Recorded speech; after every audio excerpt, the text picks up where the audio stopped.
আমার নাম ছোট করতে দেব না। আমি বালেশ্বর তোলা পারতো আমায় বলে কিনা অত বলে নাম ডাকা যাবে না। আচ্ছা আচ্ছা মশাই, আপনারা বলুন তো, আমার নামটা ছোট করে দিলে আমার প্রেস্টিজের একটু পাংচার হয়ে যাবে। তাই আমার শেষ সিদ্ধান্ত, যে আমার নাম ছোট করতে চাই তাকে না সারা আমি মেরে মেরে পেটে 55 বানিয়ে দেবো। আরে বেটা, দয়া করে আমার পুরো নামটাই বলুন, নইলে যে আমার প্রেস্টিজ রাখবো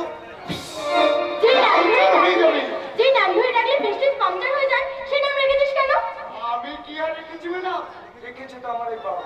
তাদের উপর কলম চালানো কি ঠিক হবে? পাড়ার 5 জনে তাই বলে। কি বলে? কয়েক বছর আগে জন্ম নেবে নাকি আমি বিদ্যাসাগর কিংবা বিবেকানন্দ হতো। তা এখনই বলি না কেন?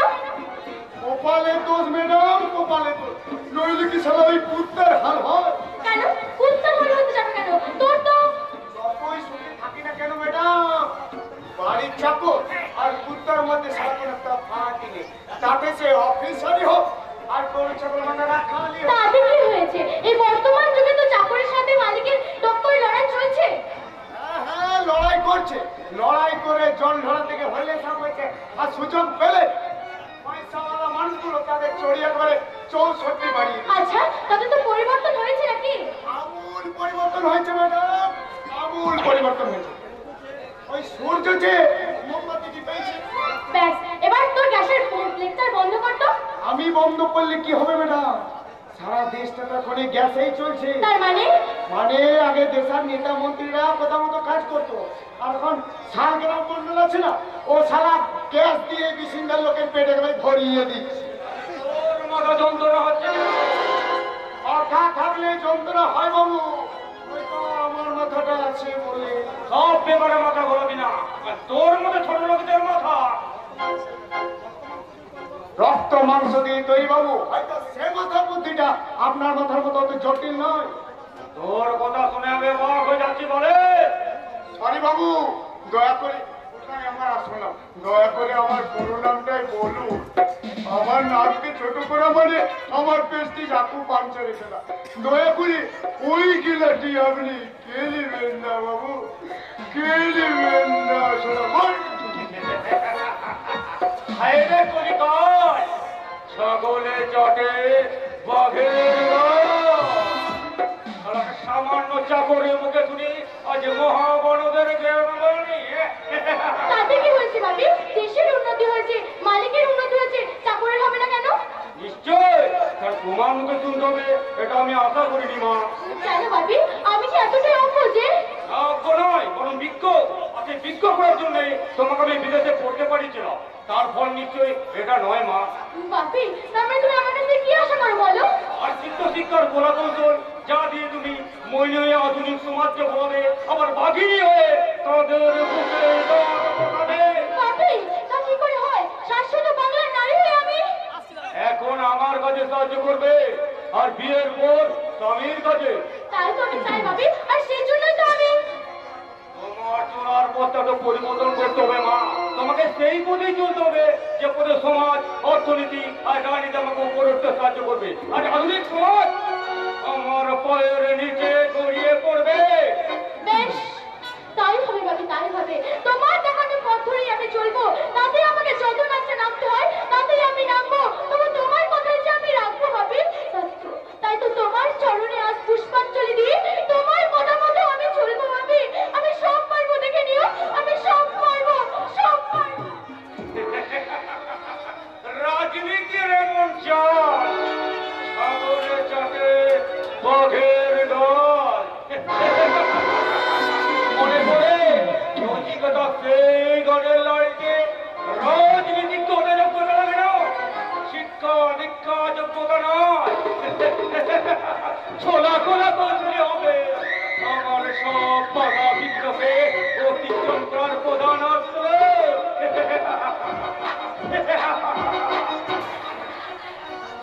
হাসি থামাও বাবা, হাসি থামাও, তাকিয়ে দেখো, হাসি না, তোমার থেকে কান্না দিয়ে আসছে। কান্না কেন রে গো? আমরা কানবো কেন? কারণ আমাদের বাগান বাড়ির চারপাশে বেআইনি অস্ত্রের ছড়াছড়ি। তাই নাকি? তার এমন মাথা খারাপ হলো রে, এত দামি দামি অস্ত্রগুলো বাগান করতে ছড়িয়ে ছিটিয়ে রেখে গেছে। এটাই তো বুঝতে পারছি না বাপি, অস্ত্রগুলো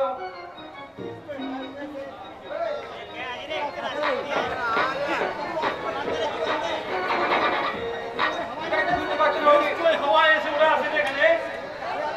আরে আরে নিশান বাবু, আপনি কতদিন পর দেখা, ভালো আছেন তো?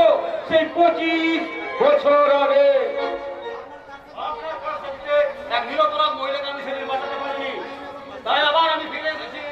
আমাকে জব্দ করতে, তাই বুঝি থানার কিছু অকেজ অস্ত্রশস্ত্র আমার বাগান বাড়িতে ছটিয়ে আমাকে ফাঁসাতে চাইছেন। অতিকান্ত বাবু, কি বলছেন আপনি? সত্যি কথা, আপনি প্রমাণ করতে পারবেন অস্ত্রগুলো আমি ফেলেননি? তাছাড়া ওগুলো আমার অস্ত্র হলে নিশ্চয় বাগান বাড়িতে ছড়িয়ে ছিটিয়ে রাখতাম না। কিন্তু ওই বেআইনি অস্ত্রগুলো রাখার অপরাধ আপনি কি অস্বীকার করতে পারেন? পারি অভিযোগ করে, কারণ যার কোনো প্রমাণ বা সাক্ষী নেই। প্রমাণ বা সাক্ষীর প্রয়োজন আদালতে, থানাতে নয়। তাহলে অমনি সেই কিছু অস্ত্র আপনার থানাতে ছড়িয়ে দিয়ে আমি আপনাকে পাঠাতে পারি অফিসার। সত্যি যা জেনেছেন চাই পর্যন্ত থাক, অস্ত্রগুলো নিয়ে গিয়ে থানায় গিয়ে জমা করে দেন। আরে চক্রান্তে চলে আমি নয়, জড়িয়ে পড়বেন আপনি নিজে। আপনি আমাকে ভয় দেখাচ্ছেন? না, ভবিষ্যতে যা ঘটবে বা ঘটতে পারে তা আপনাকে আগাম জানিয়ে দিচ্ছে। আশা করি বুঝতে কোনো অসুবিধা হয়নি অফিসার। এবার সুবোধ বালকের মতো থানায় ফিরে গিয়ে নিজের দায়িত্ব পালন করুন। সেটা প্রয়োজন মনে করে আমার দায়িত্ব কি সেটা আপনার থেকে আমি ভালো জানি। তাই নাকি? Yes, আমি ইন্সপেক্টর মিশন মল্লিক। এই পোশাক পরে আমি যে সমস্ত পাঠ করেছি তার প্রতিটি কথা আমার অক্ষর করে মনে আছে। তাই আমার করণীয় কর্তব্য কি সেটা আমাকে করতে দেন। বলে, নমস্কার। এই রে কলিকা, ছাগলের চটে বাঘের গায়ে। এই যে যে পুলিশ, তার আবার কর্তব্য। ওরে শালা, কোটি কোটি টাকা আছে যার, তার কাছে পুলিশ প্রশাসন আইন আদালত হাতের মুঠোয় নয়। কিন্তু সেই ক্ষমতা কেনার জন্য একটা গভীর ষড়যন্ত্র চলছে, তা তুমি বুঝতে পারছো না বাবা? আর কি বলছি, তাহলে কার এত বড় উৎসাহ হচ্ছে আমার বাগান বাড়িতে? তাকে জীবন্ত কবর দেওয়ার ব্যবস্থা করতে হবে। সেই দায়িত্বটা আমি তোর হাতে তুলে দিলাম। বাবা আমি কি আমার একমাত্র উপযুক্ত ছেলে, আমার চলার পক্ষে কণ্ঠমুক্ত করতে এক তুই পারবি। তোমার যে কোনো বিপদের জন্য আমি আমার জীবন বাজি রেখে লড়াই করে যাবো বাবা। তাতে তুই তোর জীবনটাই হারাবি, কিন্তু কোনো বাজি তুই জিততে পারবি না রূপক। বাবা! হ্যাঁ, আজ বাগান বাড়িতে অস্ত্র পড়েছে, পরে হয়তো কোনোদিন দেখবে যে অ্যাটম ভাই আমাদের বাড়িটাই উড়ে গেছে। হ্যাঁ বাবা, বিষবৃক্ষের ডালে চিরকাল এমনি ফলই ফলে। তাহলে মৃত্যু ভয় জেনে সে বিষমকে ডালতি বলতে আছিস কেন? তো মৃত্যুকে আলিঙ্গন করার জন্য। তোর আশাটাই পূর্ণ হয়ে যাবে যদি তুই চলার পথটা পরিবর্তন না করে। বাবা, Yes! আমি তোদের বাবা অনেক চোরাই উচ্চাই পার হয়ে এই অর্থর ক্ষমতা রাজ্যে বিতরণ করেছি, তাই তোদের ছেলেও কোথাও মন্ত্রবিদে সেই স্থান আমি হারাতে পারবো না। কিন্তু বাবা, কিন্তু তুমি চড়ক অবশ্যে তোরাও পালিয়ে দিতে পারে, কিন্তু আমি নই। আমি এই অর্থ ক্ষমতা রাজনীতি বিচরণ করে এই সমাজ সংসারের সবটুকু নিতে। সেই সুখই হবে আপনার সব অসুখের কারণ বাবা। হায় রে কলিকাল, ছাগলের চটে বাঘের গান। সে বাঘের ছাগলে এক ঘটে জল খেয়ে প্রমাণ করে দেবো যে আমার চলার পথে একটু ভুলবে থাকতে পারে না।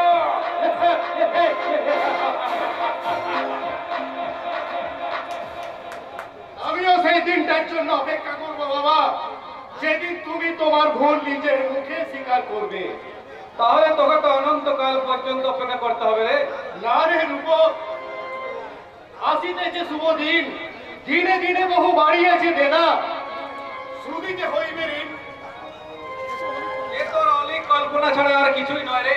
না, এটাই চিরন্তন সত্য। কারণ ভুল আর অন্যায়ের শাস্তি দুটো, হয় নিজের মুখে স্বীকার করে তা ক্ষমা ভিক্ষা চাওয়া, অথবা সাজা নেওয়ার জন্য প্রস্তুত থাকা। সেটা আর সকলের জন্য হতে পারে, আমাদের জন্য নয়। কারণ আমাদের অর্থ সম্পদ, মান মর্যাদা আর প্রভাব প্রতিপত্তি কালের বিচারে হারিয়ে যাবে একদিন বিস্তৃতির অতল তলে। কারণ কারণ কারণ এই যুগের ধর্মের সঙ্গে তাহলে তাল মেলানোর জন্য আমি নিজেকে বদলে নিলাম। কি সোনালি, তুই খুব অবাক হচ্ছিস দাদা। যুগের পরিবর্তনের সঙ্গে তাল মিলিয়ে সবাই নিজেকে পরিবর্তন করে নিয়েছে, একমাত্র তুই ছাড়া। সোনালিকে আমি এই পোশাকে দেখবো, এটা আমি কোনোদিন আশা করিনি। কেন কেন দাদা তুমি আশা করোনি কেন? যে বাবা তার মেয়ে শিক্ষা রুচিশীল দেখতে পারে না, তার তো এরকম পোশাক হওয়া উচিত দাদা। তাই বলে তুই তো নিজের শিক্ষা দীক্ষা বিবেককে এইভাবে খুন করবি? হ্যাঁ করবো দাদা করবো, কারণ তুমিই তো শিখিয়েছো পিতা স্বর্গ, পিতা ধর্ম, পিতা হি ধর্ম তব, পিতা হি স্বর্গ, সর্বোচ্চ দেবতা। হ্যাঁ শিখিস, তবে তবে সেটা সেই পিতার জন্য যারা সেই শব্দের অর্থ বোঝে, যারা শুধু জন্ম দিয়ে পিতা হতে চায় তাদের জন্য নয়। সাবধান দাদা, তোর অনেক কথা আমি সহ্য করেছি। আমার বাবার নিন্দা করলে তোকে আমি আর একদম সহ্য করবো না। কারণ আমাদের বাবা প্রভাব প্রতিপত্তি, অর্থ সম্পদে সবার চেয়ে উপরে। বাস ওই পর্যন্তই থাক। কারণ আমরা শুধু অর্থ সম্পদে বড়, মান মর্যাদায় নয়। আর সেটা এই জয়পুর এলাকাটা ঘুরলে তুই বুঝতে পারবে। কোনো প্রয়োজন নেই, আমি শুধু জানি আমাদের কাজের বাধা দিলে হয় কৌশলে, নয়তো সালা তার গলায় পা দিয়ে সেই প্রতিবাদী ভাষাটাকে আমি স্তব্ধ স্তব্ধ করে দেবো। কিন্তু অর্থ আর ক্ষমতা দ্বন্দ্ব কারো চিরকাল একই থাকে না রূপকের পৃথিবীতে। সে কথা এখন ভাববার সময় নাই। এই ক্ষণস্থায়ী জীবনে এই পৃথিবীর বুকে আমি উল্কার মতো ভরে উঠতে চাই।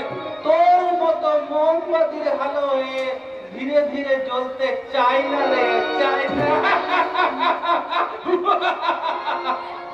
হে ভগবান, এদের আমি কি করে বোঝাবো? কিছু বোঝানোর দরকার নেই দাদা, আর কিছু বুঝতে আমিও চাই না।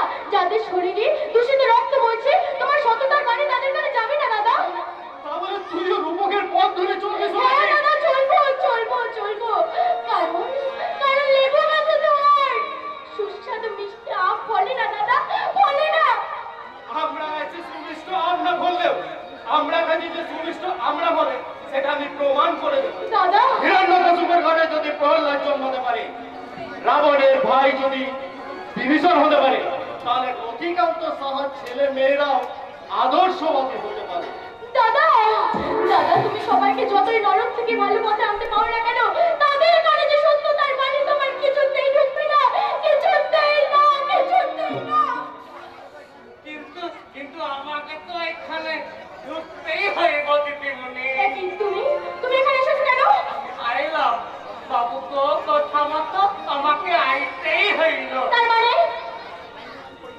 আর কি কইব গো দিদিমণি, ওই ওই হাসপাতালে ডক্টর কি যেন নাম হলেন, এই মনে কইছে না?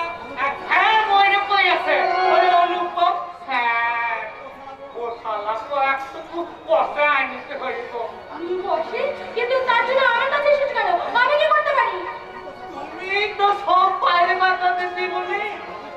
বাবু কইছে আমাকে ওই ডাক্তার গো লগে বসে আনিতেই হইব। না না তা কি তোমার অসম্ভব। তা তো কইতে পারবো না দিদিমণি, তবে বাবু রোডার যেন যেন যেন কারণ ওই কাইটা তোমাকে কইতেই হইব, বুঝলে কি না? না বেশি বুঝে কাজ নেই, আর বেশি কিছু আমি বুঝতেও চাই না। তা কইলে কি হইব দিদিমণি? আমাকে বাবু মানুষ নয় গো, মানুষ নয়, দেবতা গো, দেবতা। সেটা তোমরা বলতে পারো, কিন্তু এটা আমি কিছুতেই মানতে পারবো না। ও তাহলে ওই কথাটাই বলি কিনা দিদিমণি, আপনার কথার কোনো ভ্যালুই দেয় না। হ্যাঁ হ্যাঁ জান জান, কালকে বলে আসুন, কিন্তু আমি এই কথা কিছুতেই মানতে না না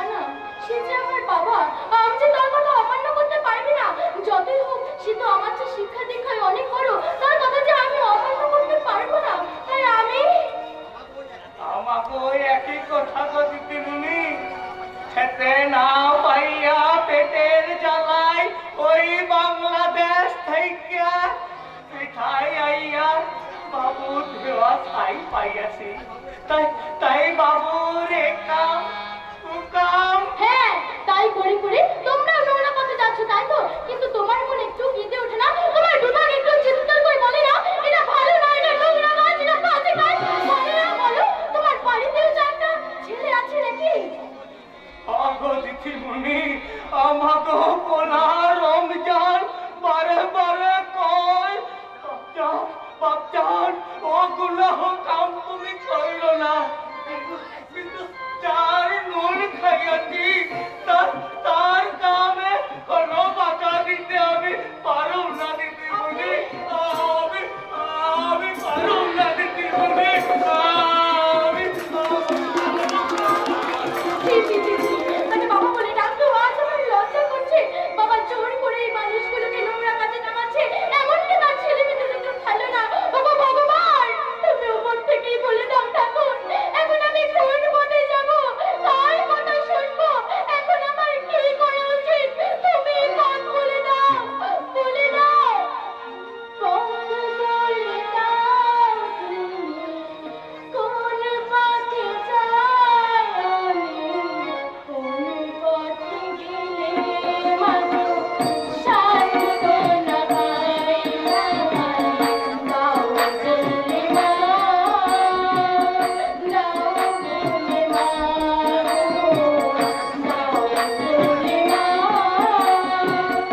দাও বলে মা, পথ বলে দাও তুমি, কোন পথে যাই আমি, কোন পথে গেলে মাগো সান্ত্বনা পাই না, দাও বলে মা, দাও বলে মা, দাও বলে মা, যাও বলে মা।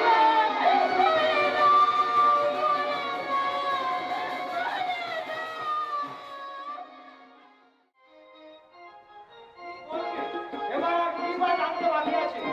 দাদা, এভাবে একটা নিরীহ ছেলেকে খুন করে একটা নিষ্পাপের জীবনকে অন্ধকারে ভরিয়ে দিয়ে অন্ধকার ওটা সব কিছু তোর আবার কালকে ওঠে অন্ধকার জীবনগুলোর কথা কে চিন্তা করে? এই সুন্দর সমাজের অবিচারের শিকার আমরা, কিন্তু ওই ছেলে বা মেয়েটা ওরাও তো সেই সুন্দর সমাজেরই মানুষ, তাই শাস্তি শাস্তি ওদেরকেও পেতে হবে। কিন্তু আমাদের লক্ষ্য তো এই সমাজের বুকে বেঁচে থাকা, পুরুষিকতা হয়ে বেঁচে থাকা সেই অসামাজিক মানুষগুলো। শুধু ওই সব মানুষগুলো নয় রে শঙ্কচূড়, শুধু ওই সব মানুষগুলো নয়, সম্পূর্ণ সমাজ ব্যবস্থার উপর চড়া ভাগা দেবে, পুরো সমাজটাকে ভেঙে চুরমার করে দেওয়া। কিন্তু প্রয়োজনে সকলের গলায় ছুরি লাগানোই হবে আমাদের একমাত্র লক্ষ্য। প্রতিপক্ষকে কি এতটা দুর্বল ভাবা ঠিক হবে? আমরা এবার দুর্বল হবো কেন? তাদের মাথার উপর আছে মায়ের আশীর্বাদ, আর সেই আশীর্বাদের জোরে আমরা এগিয়ে যাবো আমাদের নির্দিষ্ট লক্ষ্যে। ধ্বংসের তাণ্ডব লীলার মধ্য দিয়ে আমূল পরিবর্তন করবো এই ঢাবটা বিপন্ন সমাজ ব্যবস্থা। ব্যাস, তাহলে এখন আমরা না রে না, তোর মতো ধর্মপুত্র যুধিষ্ঠিরকে দিয়ে কোনো খুন খারাপি করা যাবে না। তাই তুই থাকবি ওতরপুর মোড়ে, আরামবাগ থেকে পরের গাড়ি ওতরপুরে এসে পৌঁছানোর সাথে সাথে তুই কালকে ওটাকে ফোন করে জানিয়ে দিবি। আর কালকে ওঠে তুই মাঝ পথে পরের গাড়ি আটকে তোর বিষাক্ত ছবলে আর বলতে হবে না দাদা, আমার হাতটা এখনই নিঃশ্বাস করছে। ওখানে ঘর হচ্ছে কথা বলছি, একই কারা কারা তোমরা কোথা থেকে আসছো? আমি মহাদেব, আমি নন্দী, আমি ভিঙ্গে, আমরা আসছি মহাশ্মশান থেকে। কি বলছো তোমরা? তোমাদের কথা তো আমি বুঝতে পারবেন না, এত জ্ঞান আপনার নেই। তার মানে আমাদের কথা বেশি বোঝার চেষ্টা করবেন, স্থির থাকতে পারবেন না। সুতরাং বেশি বুঝতে না পারাটাই ভালো। তোমরা তোমরা এমন করে হেয়ালি করে কথা বলছো কেন বাবা? বেশ, পরিষ্কার বাংলা বলছি শুনুন স্যার, আপনার মেয়ের বিয়েতে আমরাও রাহুল অতিথি, তাই বাহ বাহ বাবা, এসেই যখন পড়েছো তখন এই গরিবের বাড়িতে দুমুঠো খেয়ে যেও বাবা, না খেয়ে যেও না। না স্যার, বিয়ে বাড়িতে ভুড়ি ভোজ আমাদের পোষায় না। আমরা এসেছি আপনার মেয়ের বিয়ে খেতে, তাই এখন আমরা চললাম আপনার মেয়ের বিয়ে খেতে। আমাদের খাওয়ার খবর একটু পরেই পাবেন, প্রস্তুত থাকুন সেই খাবার ধাক্কা সামলানোর জন্য। তোমার সঙ্গী সাথীরা এসব এসব কি বলে গেল বাবা? কিছুই বুঝতে পারেননি, এই তো কি করে বুঝবেন স্যার, কি করে বুঝবেন?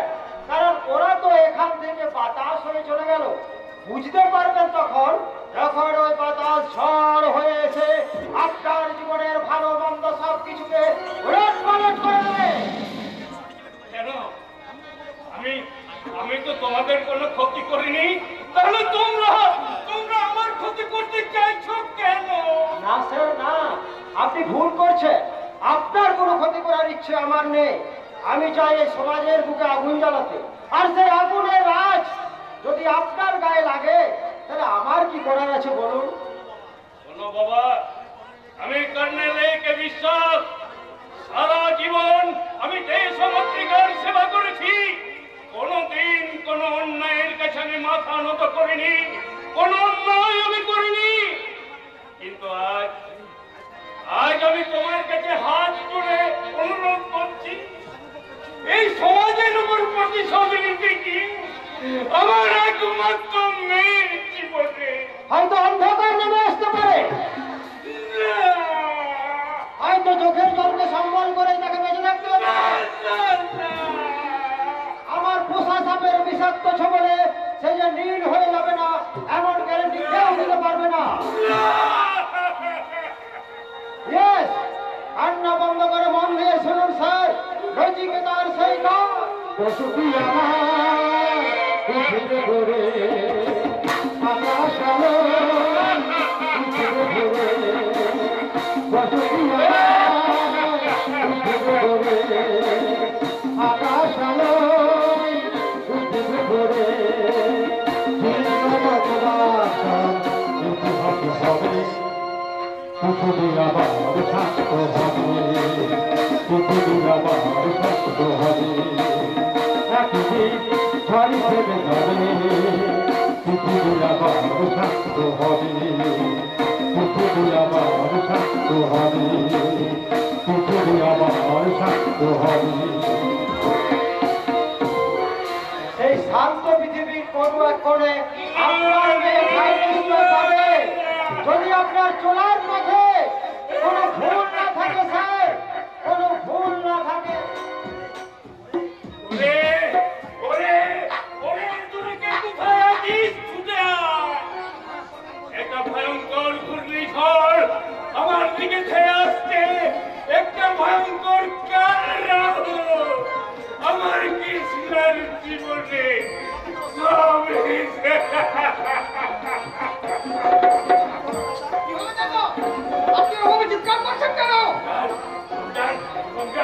তোমরা পারবে তো, তোমরা পারবে তো যে কোনো বিপদ থেকে আমার কৃষ্ণ আমাকে রক্ষা করতে। আপনি কি বলছেন চাচা? আপনার মেয়ে নয়, একমাত্র আমার ছোট বোন। ও আর কোনো মহিলার গায়ে পড়ে কোনো বিষাক্ততা থাকে তবে মুসলমান ভাইজান দাঁত দিয়ে উঠতে দেবে চাচা, দাঁত দিয়ে উঠতে দেবে। আমার মনটা এত চঞ্চল হয়ে উঠছে কেন? কেন আমার কৃষ্ণ মায়ের আশঙ্কায়? আপনি আমার উপর ছেড়ে দিয়ে বলুন চাচা, কিসের কারণে আপনি এবং কিসের কারণে আপনি ঘুরে যাচ্ছেন আর কাকে ভয় পাচ্ছেন? আর কোথায়? হ্যাঁ হ্যাঁ হ্যাঁ, কি কি কি কি যেন মনে গেল ওই ছেলেটা। কি হলো বাবা, চুপ করে আছো কেন? বলো, কার ভয়ে কর্নেল একে বিশ্বাসের কণ্ঠে আজ কাঁপা কাঁপা স্বর? এক দুরন্ত কাল বৈশাখী ঝড়, মায়ের বুকে উঠাও শান্তির ঝড়, যিনি সত্য হাতে থামিয়ে দিয়েছেন। সেই কর্নেল বিশ্বাস আজ নিজের সংসারে ঝড় থামাতে এত ভীত কেন? কেন ভুলে যাচ্ছ বাবা? তুমি একজন জীবন সংগ্রামের সৈনিক। প্রয়োজন হলে আমার হাতে তুলে নিন, একে 47 রয়েছেন। দুষ্টের দমন আর শিষ্টের পালন করে তুমি বুঝিয়ে দাও তুমি একজন জীবন সংগ্রামের সৈনিক। বলুন চাচা, কিসের কারণে আপনি অন্যায়ের প্রতিবাদ করতে ভুলে যাচ্ছেন? একমাত্র মেয়ের বিপদের কথা শোনো, তার প্রতিবাদ না করো। কেন কেন তোমার মতো লোহ মানবের সুযোগ করা যাও? ওরে কুশল, সৈনিকের চেয়েও আজ আমার বড় পরিচয়। বাবা, আমি এক কন্যাগ্রস্ত পিতা। বাবা, আমার কর্তব্য সেই কন্যাকে হাসি মুখে তার স্বামীর করে পৌঁছে দিয়ে তার জীবনটা তার জীবন আপনার জীবন যে সার্থকতা দুয়ারে পৌঁছতে পারেনি মেসমশাই।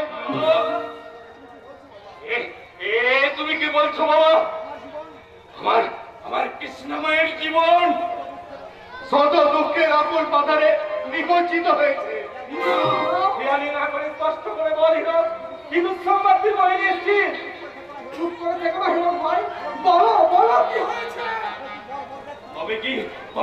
তবে কি বর আর বরযাত্রী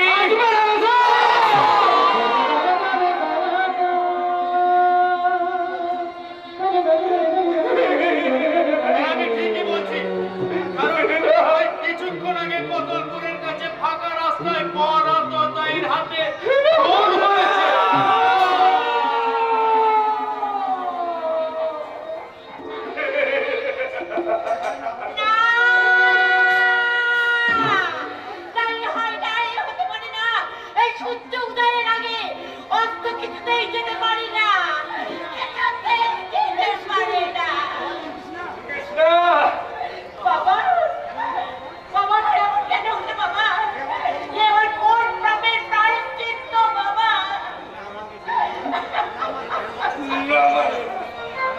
তুই কোনো পাপ করিস নি। এ হয়তো আমার পূর্বজন্মের কথা বাবা। দেখো সুখের ঘর আমি ভেঙে দিতে পারলাম না রে মা।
হাতের কাছে সুপাত্র থাকতে যারা গভীর রাত্রে গ্রামে গ্রামে যায় পাত্রের সন্ধান করতে, হাতের কাছে সুপাত্র থাকতে আপনি কার কথা বলতে চাইছেন? আপনার কথা। আমি নিশ্চয় একমাত্র আপনিই পারেন এই মহাবিপদের হাত থেকে এদের উদ্ধার করতে। কিন্তু কিন্তু আমি কোনো কিন্তু নয় মশাই, কোনো কিন্তু নয়। বন্ধুর বোনের বিয়ে মানে শুধু ডিজেতে নাচা গানা আর ভুড়ি ভোজ করা নয়, বিপদের সময় সাহায্যের হাতটা বাড়িয়ে দেওয়াই বন্ধুর প্রকৃত কর্তব্য। তুমি ঠিকই বলেছেন। তুমি সবাই আজকের এই বিপদের দিনে তোকে তো বলার কিছু নেই ভাই, তবু যদি ওদের কথাটা তোমরা বুঝতে পারছিস না কুশল, আমি আমার মুখে ঠকায় অনুক্ষাকে বিয়ে করে নিজের বিবেকে ভাববে না?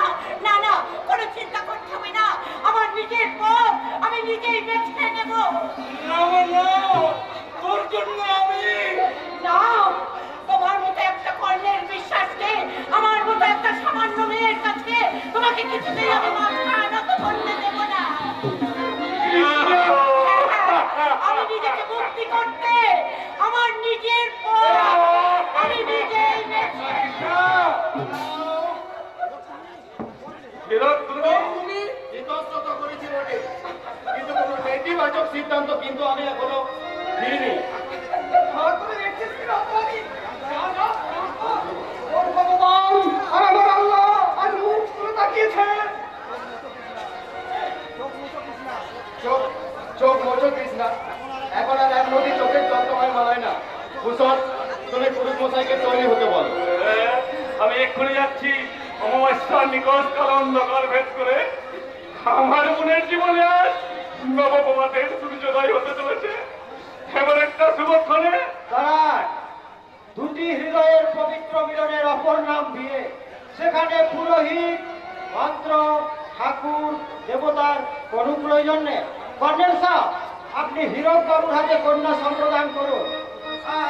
আর ঘোড়ার মালার পবিত্র বন্ধনই হোক ওদের স্বামী স্ত্রীর স্বীকৃতি। গুড বাই, আমি এখন চলছি। তাই হোক। এসো হীরক, আয় মা।